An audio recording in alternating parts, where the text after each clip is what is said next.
Hello and welcome to all our viewers in Nigeria and around the world to Business Point on Global Television. We're live in the nation's capital, Abuja.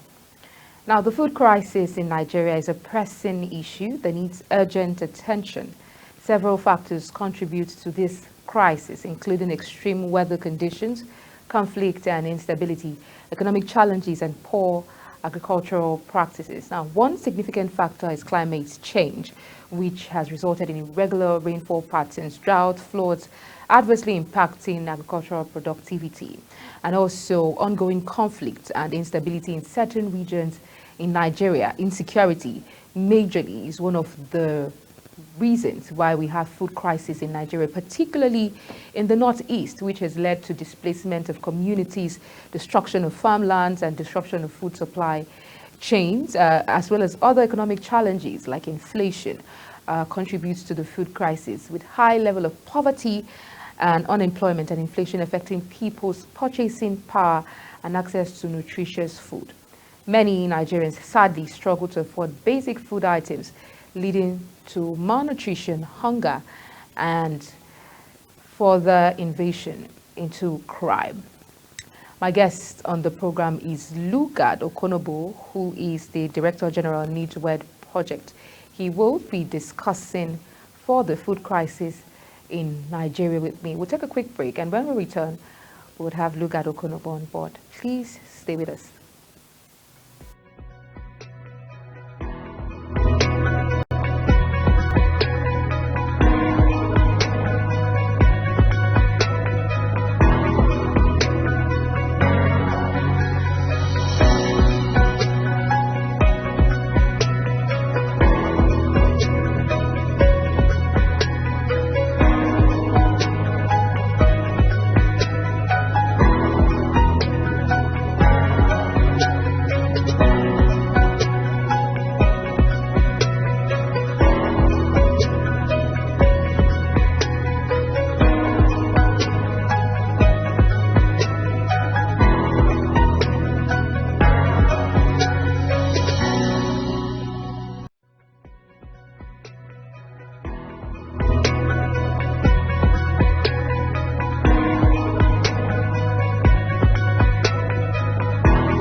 Many thanks for staying with us. Now, if you've just joined us, I just introduced my guest on the program, Mr. Lugard Okonobo, who is the Director General, NIJWED Project Nigeria, and he will be discussing food crisis in the nation. Many thanks, Mr. Lugard, for joining me on the program.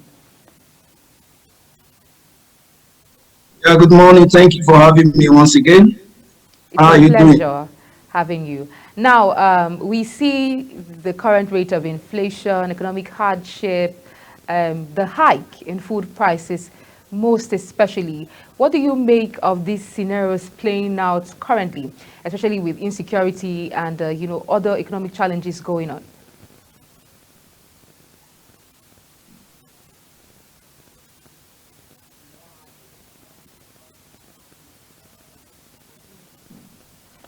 We still have Mr. Lugard. Okay. Yes, so you have me online, but I didn't pick. Did you get my question? The last question you mentioned. So I said we see the economic hardship, the challenges that a lot of Nigerians face. As it is, our record has it that a lot of Nigerians are living below poverty line, obviously, and for many who are even working class cannot afford 3 square meals. Alongside, this is particularly challenging because we have other economic issues like insecurity, which we obviously know is the focal point for these other challenges that we have, like food crisis, inflation, and the rest. What do you make of all of these happenings, especially as regards food crisis?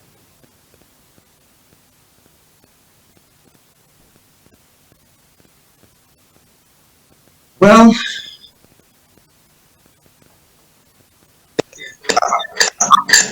can you hear my voice now? Yes, I can hear you clearly. Please go on. Yes, I have to change my mode so that I can use another better network because the Okay, former better. wasn't working. But I think you can hear me clear and loud. I can hear you clearly. Did you get my question?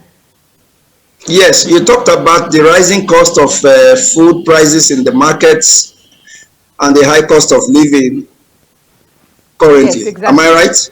Yes. What do you make of the Yes. situation now? Yeah.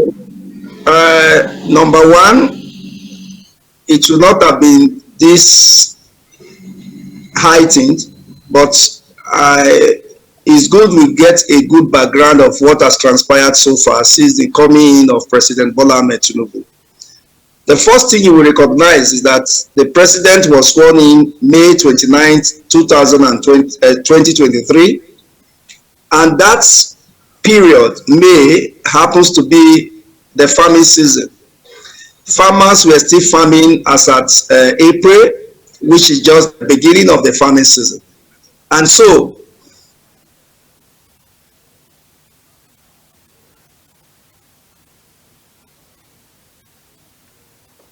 Mr. Lugard, you might need to check your connection. We can barely hear you. We stopped hearing you at some point. So while we wait till you reconnect, I think I need to point out some of the factors that are responsible for food crisis in Nigeria. okay, can you hear me now? Yes, I can hear you now. I can hear you now. Please go on. Okay. So, as I said earlier, the president was sworn in May 29, 2023. As at May, farmers were still going to the farm. So, now,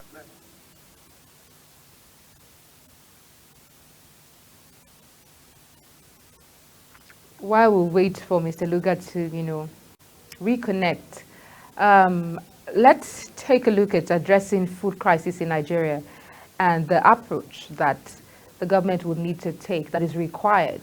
I personally feel that a multifaceted approach is required, which involves implementing climate smart agricultural practices to adopt a climate change, investing in irrigation systems and water management to mitigate the effects of droughts and floods, and promoting sustainable farming techniques. That cannot be overemphasized. I also think that efforts should also be put in place to promote peace and security in conflict-affected regions like the northeast of the country, to allow people to run to their farmlands and resume agricultural activities. This can be achieved through increased security measures.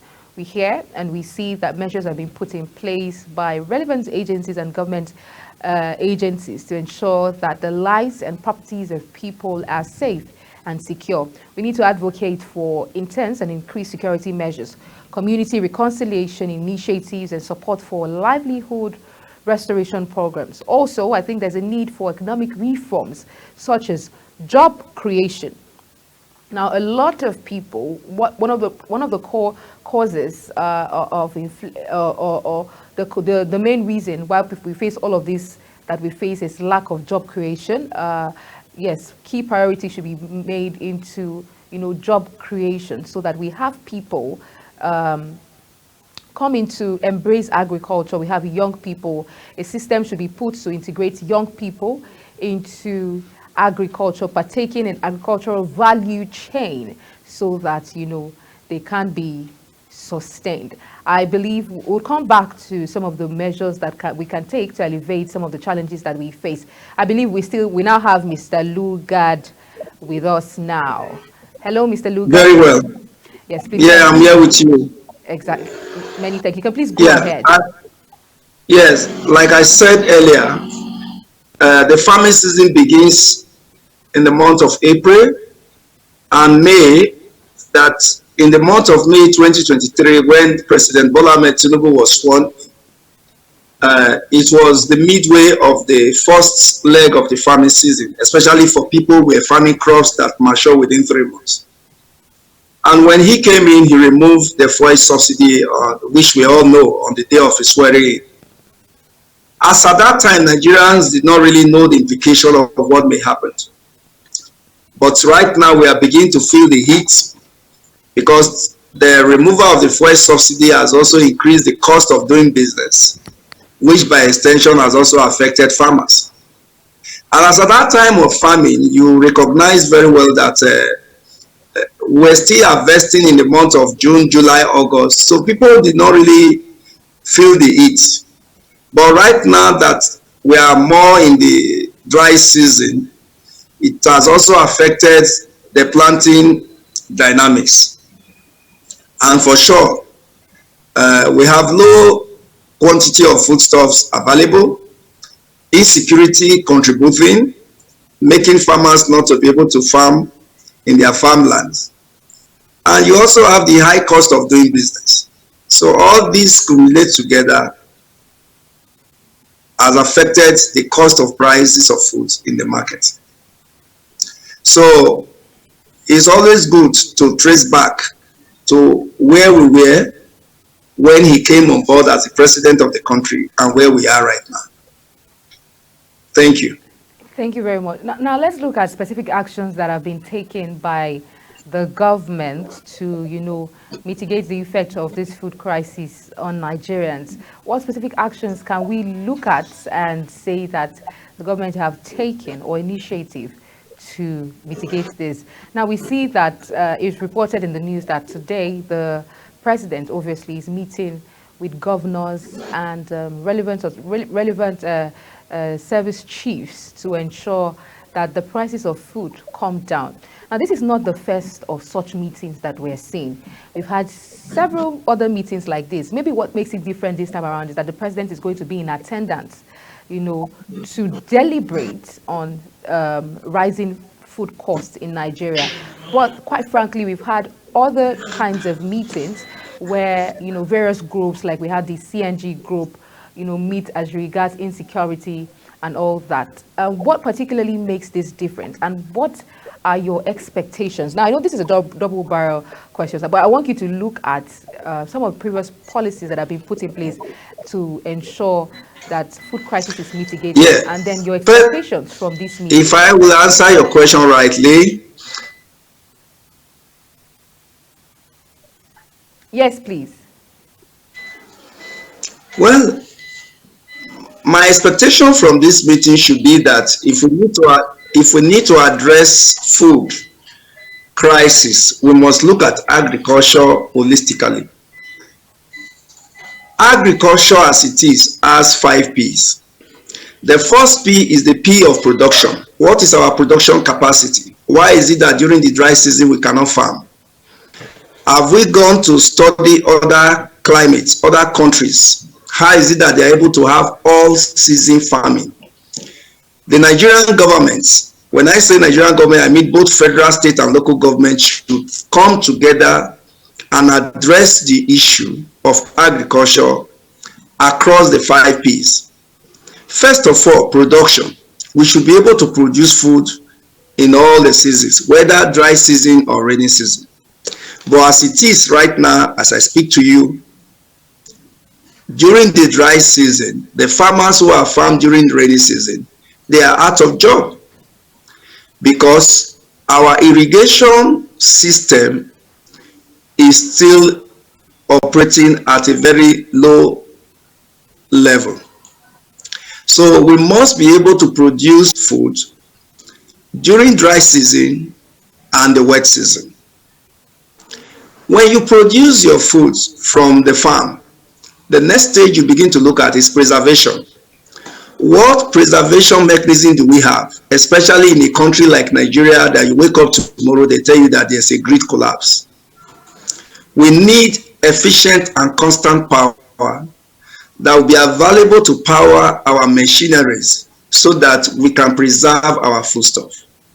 But what we see is that when farmers produce, because they have produced perishable goods, they work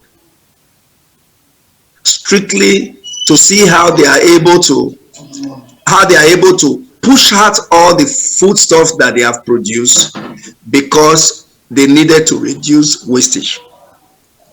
We see instances where farmers will sell products that would have gone through a processing line and will now have a value addition, but they are being sold at cheaper rates or they are being wasted.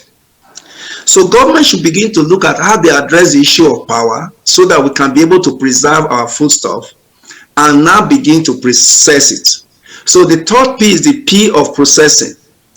Our processing capability in this country today is still very, very low.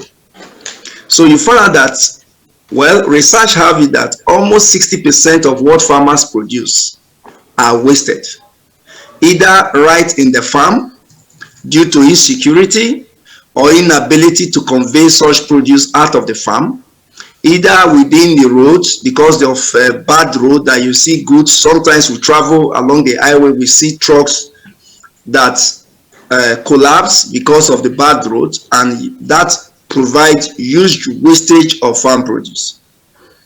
Or either before these goods will even get to the factory where they will be processed, most of them have gone bad. By the time such produce gets to the factory for processing, they are faced with the challenges of electricity, and that provides another opportunity for wastage. And when you now talk of packaging, we also have our challenges there, which is the fourth piece.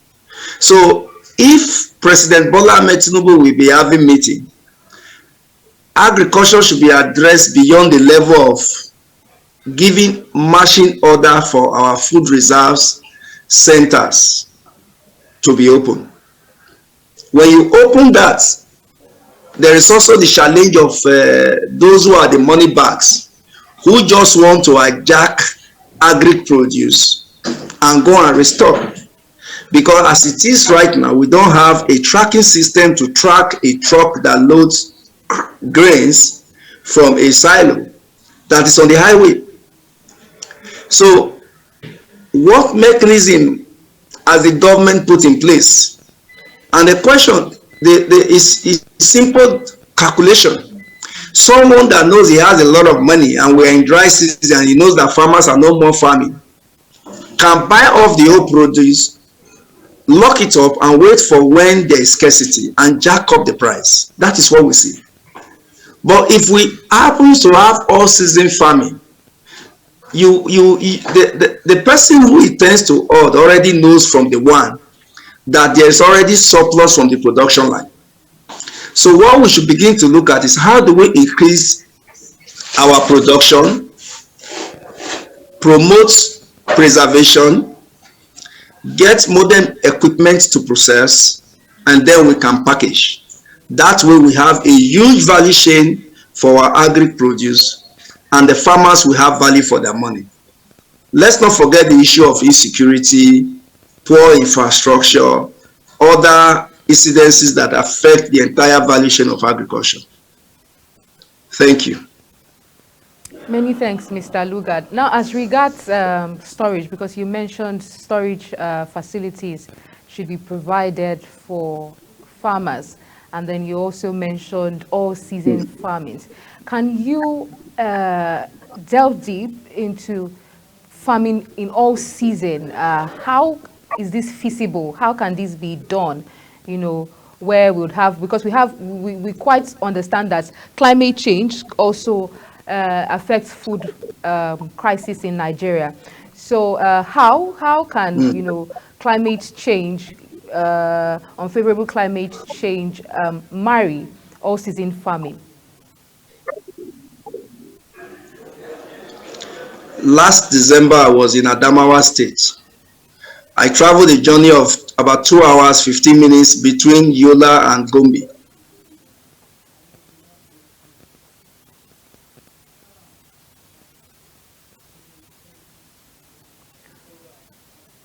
Okay, I think while we're waiting for Mr. Lugard to connect with us, we'll just continue from how we hope that the government can address food crisis in Nigeria. We talked about job creation. And now I think more especially improving agricultural infrastructure, just like Mr. Lugard has mentioned and explained. He talked about storage facilities, spoke about transportation networks. He highlighted bad roads. Bad roads has also been one of the main causes of food crisis, especially as regards transporting farm produce from the farm to, various locations. And then access to resources, access to credit, that cannot be overemphasized. It is also crucial to reducing post-harvest losses and improving market access for farmers. These that he has mentioned, I'm quite sure would ensure that the surplus produce reaches to consumers, reducing food wastage and improving availability. Actually, electricity, one vital point that I think is focal as regards food crisis is storage, particularly electricity. We need electricity to preserve some of this, to store and preserve some of this farm produce and to prevent wastage, because we experience wastages due to bad roads and lack of electricity. Now, I think providing education, this is coming from me now. I have said this quite a number of times, that providing education and training programs for farmers will enhance their skills and knowledge in modern farming. Farming techniques, as well as sustainable practices and value additions, will also help increase agricultural productivity and food security in the long run. Now, here is what I think as regards trainings, just the way you have courses where you graduate from, or you have courses online, or you take a course to specialize in a particular field. I think that agriculture should not just be left at the grassroots. When I mean grassroots is, it's either mechanized or substantial farming, and it's just basic knowledge of farming. I think that there are techniques, I feel personally, there are techniques to this, and there are trainings that should be given to farmers as regards crop production, as regards the various value chain, as well as how to preserve, and various trainings that cuts across all the agricultural value chain that would enable farmers do better and even earn better. Now, addressing food crisis in Nigeria requires strong collaboration, I believe, between government and international organizations, NGOs, and local communities. We'll take a quick break, and when we come back, we would delve deep into the conversation, and hopefully we'll be connected to Mr. Lugard. Please stay with us. We'll be right back.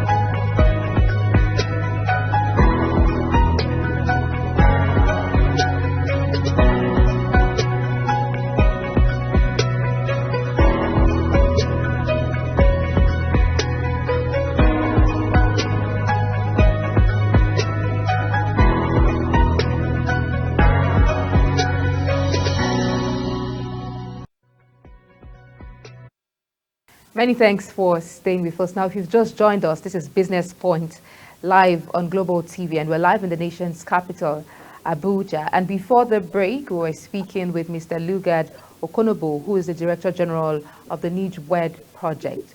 Mr. Lugard, I believe we're connected to you now. Very well, I'm here with you. Yes, I can hear you clearly. So I was just asking about how we can marry climate change as regards all-season farming. Yes, the issue of climate change is there, but I want to say that that is the more reason why we should have our researchers coming up and changing the narratives in our country, Nigeria. For me, I will even say that the adverse effect of climate change, we are even yet to experience it. And we're already talking of food crisis and increasing cost of food. If you go to China and you go to all this developed world where they have incidences of earthquakes, earthquake is affecting them, high incidence of floods, they have tsunami and all that. All these are things that are the effect of climate change. And yet, we've not seen them going through food crisis like the way we are currently experiencing in Nigeria. Nigeria is a very diverse nation. And so when some persons talk about climate change as one of the effects of the causes of food crisis, we are even yet to get there. What stops the local government, like as I was explaining to you in the Senate in Adamawa between Yola and Gombe, what stopped the local government chairman from that axis to come together and set up a water system that is integrated? We have water all over, but we found that we have government that are yet to be sensitive, that have a focus of what actually they want to achieve for the average Nigerian. What we should be looking at is an integrated system where the government, at the state and the local government, should be able to come together to say, we want to address this issue. Why should their populace, their population, who normally will be farming during dry season, will be out of business? Because they don't have access to water.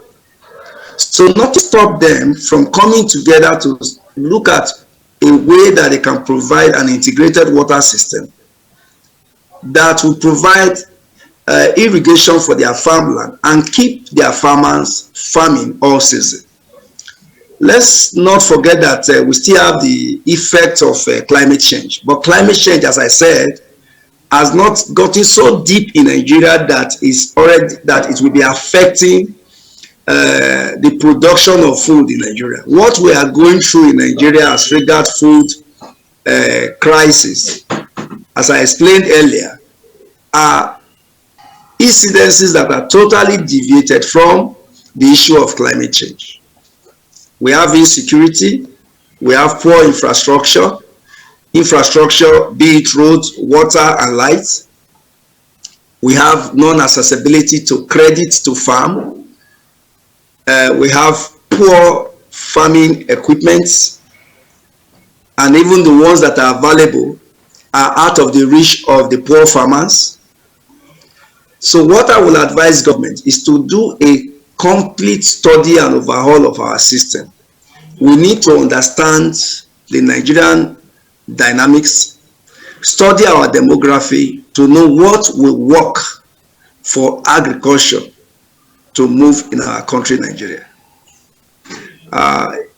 We just pray that this does not degenerate to further crisis.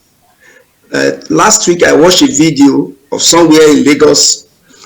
A trailer was conveying yam, and before you know, people went in, hijacked the trailer, and they started, throwing the yam off the truck. That was a huge loss. There was stampede, and we pray that no life was lost in that incident. But such incidents can happen in other locations. So the earlier the better that state government and even the federal government begin to sit down to look at what are the challenges that the average Nigerian farmers are passing. How will they be able to address this? Which role does the private sector play? The local and international development partners, what are they supposed to do? By the time everybody begin to have their plug-in and make deliverables in a timely, efficient, and effective manner, then I can assure you the issue of food crisis will begin to reduce in our country, Nigeria. Organizations, private and international organizations, I can hear you clearly, have roles to play. Hello? I'd want us to just look at the role that international organizations, just highlight, can play to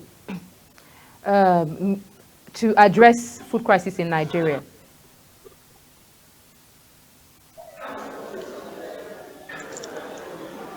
The international development partners you refer to? Yes, please. Well, in Nigeria today, we have the World Food Program, WFP. We have IITA, International Institute of Tropical Agriculture. We have IFAD, International Fertilizer. We have IFDC, International. We have so many other organizations are here. But as I will always say, we need to know what we want. We as a country, at the level of state and local government, how do we explore the area of comparative advantage? For me, our problem is more local than international. The earlier the better we begin to wake up and get away from all this foreign donation, foreign assistance. And I will tell you this, if you go to Arushi, for instance, they have a special groundnut which you will hardly find in other states of Nigeria. I traveled to Calabar, between Calabar, Ebonyi, Abia State, on that stretch of almost 4 hours drive. What you see is the green palm fruit, production of oil palm in large quantity. But I tell you, my sister, in the north here, there is no palm oil that grows in that volume. The question you ask, what stopped the local government chairman in that area to partner with the local government in the north to say, look, you have yam in Benue State, I have palm oil. Okay, can I support you to explore more production of your palm oil? And you also support me to produce more yam. That's the value of comparative advantage. So what we should begin to look at, we talk about this 17 goals of the SDG. Goal 17 talks about partnership and collaboration. Partnership and collaboration is not limited to only international organizations. We should look at local partnership. We should have a situation where local government to local government can pair together and explore area of partnerships. That's what we should be looking at. I've been to some villages where I see some farm produce that you can hardly find in other parts of Nigeria. So local government chairmen should start thinking of how they can also do partnership with their fellow colleagues who are chairmen in other states.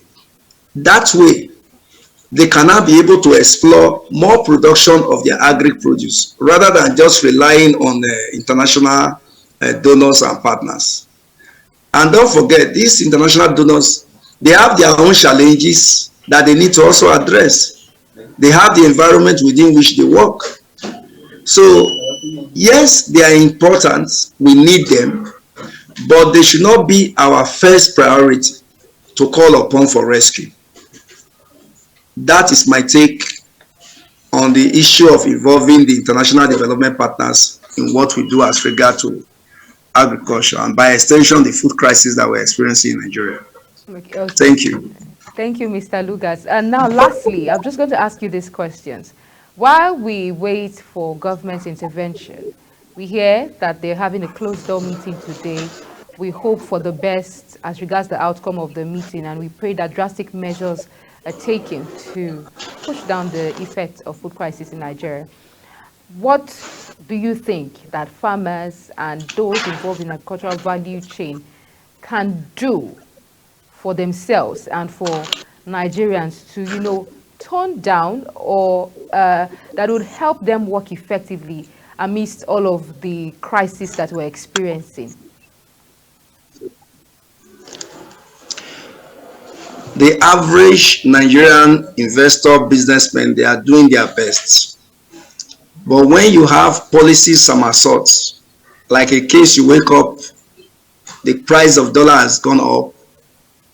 Just this morning, I was reading to see that 2.6% addition on imports custom duty. I'm here to read the whole storyline, but I could see an increment there. A situation where the federal government will put the cost of fuel price, pump price at filling station at 6 something thereabouts, and you get to the filling station, you are buying for 700 naira. We have too much uncertainties in Nigeria economy, and this automatically affects the strength, the morale, and the capacity of our farmers. Yes, the private sector will do their best, but government has a larger role to play as far as solving this problem is concerned. Many thanks, Mr. The farmers, the farmers will do the farming, but what happens when there is no security? A situation where you have a minister going with almost 5-6 security personnel, and yet you have almost 200 farmers, not even protected by one policeman. What do you do in that situation? And you see, whenever there is a kidnap case or rape, and that information gets to the town, most farmers will not go back to farm again. And the few produce that are in the market will not be ordered, because those who are selling will now have to jack up the price of food stuff that they sell in the market. So government has the larger role to play in terms of providing security, in terms of providing funding. And let's say this, how big is that with all these challenges, we still have multiple triple taxations. When you see farm produce coming from the farm, you see different bottlenecks, see different checking points where monies are collected from farmers who have gone through the rigor of farming over a long period of time, having subjected themselves to all issues of insecurity and challenges. So the government itself needs to address such incidents of multiple taxation, triple taxation, and duplication of taxes in using different nomenclature that affects the prices of foodstuff when it gets to the market. Thank you. Truly, insecurity plays a major role. So we're just going to take a short break. When we return, we'll take a look at the business news. Thank you, Mr. Lugard. It's a pleasure having you talk on food crisis in Nigeria. Many thanks. Please stay with us. We'll be right back.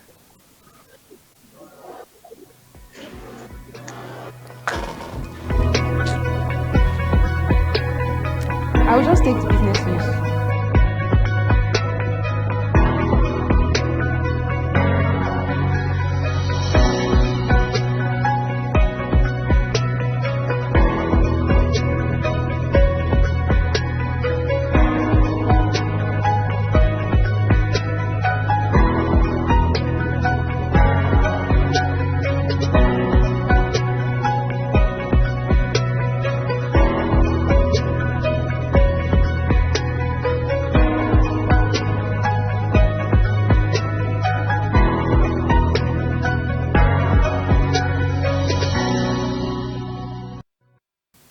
Many thanks for staying with us. Now let's take a look at what's happening on the business desk.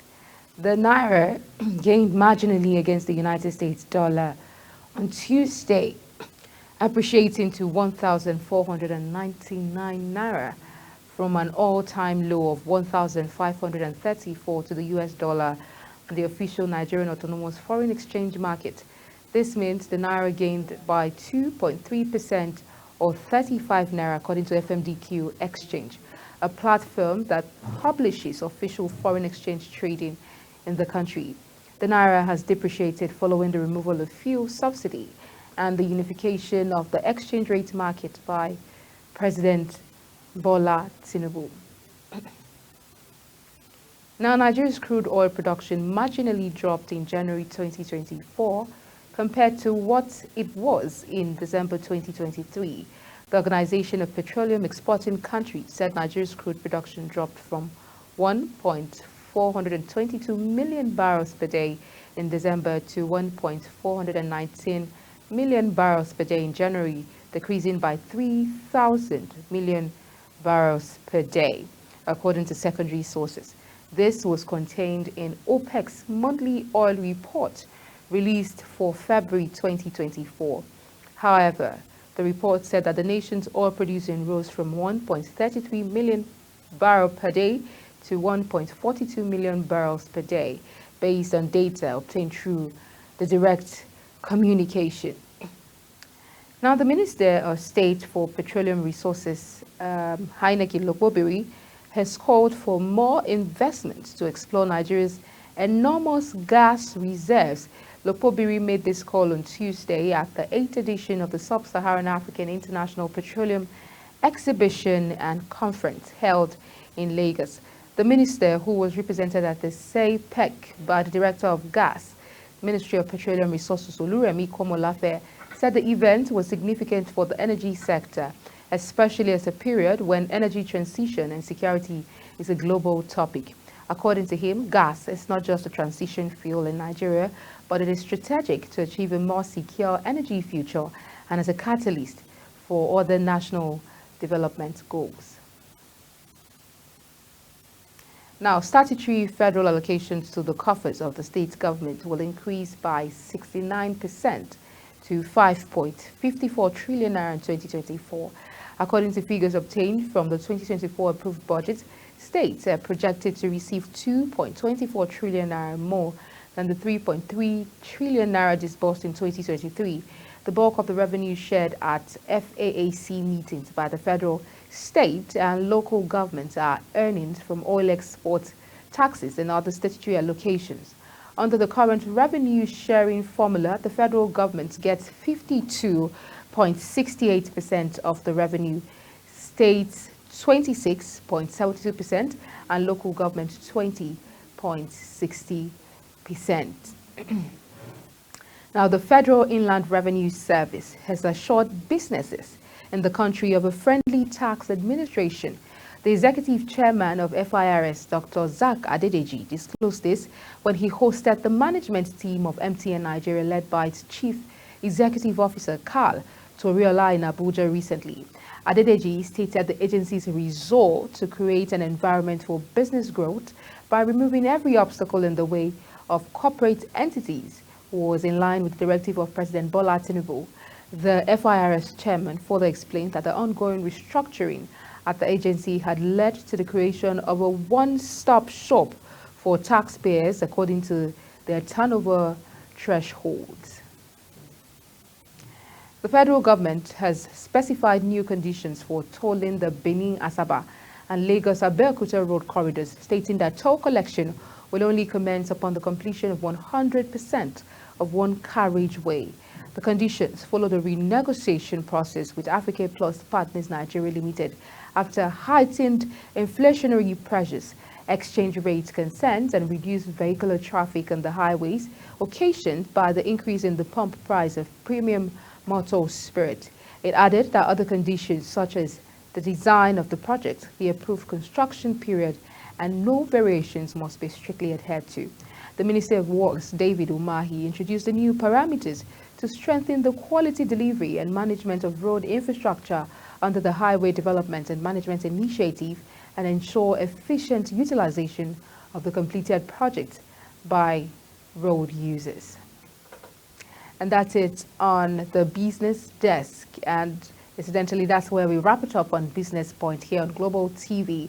Don't forget, we are live in the nation's capital and we're on Star Times, channel 276. Kindly follow us on our social media platforms using @Global TV NG and other handles now showing on your screen. Many thanks for watching. I am Queen Agaba. See you again.